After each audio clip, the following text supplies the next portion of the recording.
ત્યારે સુરત જિલ્લા પોલીસ પણ પૂરગ્રસ્તોની વહારે આવી હતી। કીમ નદીનું પાણી ઓસરતા જનજીવન રાબેતા મુજબ ચાલુ થયું।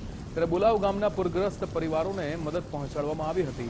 અનેક ગામોમાં જિલ્લા પોલીસ દ્વારા રાહત કામગીરી કરવામાં આવી। ડીવાયએસપી બીકે વનારના માર્ગદર્શન હેઠળ રાહત કામગીરી થઈ। પૂરગ્રસ્ત પરિવારોને ફૂડ પેકેટનું વિતરણ કરવામાં આવ્યું। અસરગ્રસ્તોને પીવાનું પાણી પૂરું પાડવામાં આવ્યું।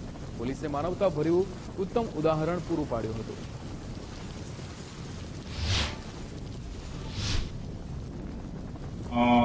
માંગરોળ, માંડવી વગેરે તાલુકાઓની અંદર છેલ્લા 2 દિવસની અંદર અતિ ભારે વરસાદને કારણે નીચાણવાળા વિસ્તાર કે જેવા કે કીમ છે, પાલોદ છે, કોસંબા છે, ઓલપાડ વિસ્તારની અંદર રેસિડેન્શિયલ અને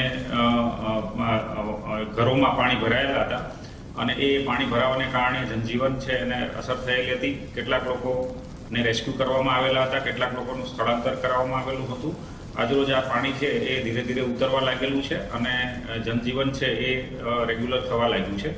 પણ કેટલાક ગામો છે હજુ પણ જેની અંદર કેટલીક રેસિડેન્સીની અંદર પાણી ભરાયેલા હોય, કેટલીક ચાલીઓ અને વસાહતોની અંદર પાણી ભરેલા હોય અને એ લોકોને જીવન જરૂરિયાતની વસ્તુ અને ફૂડ પેકેટ છે આજરોજ પોલીસ દ્વારા અને પ્રશાસન દ્વારા પ્રોવાઈડ કરવામાં આવેલું છે।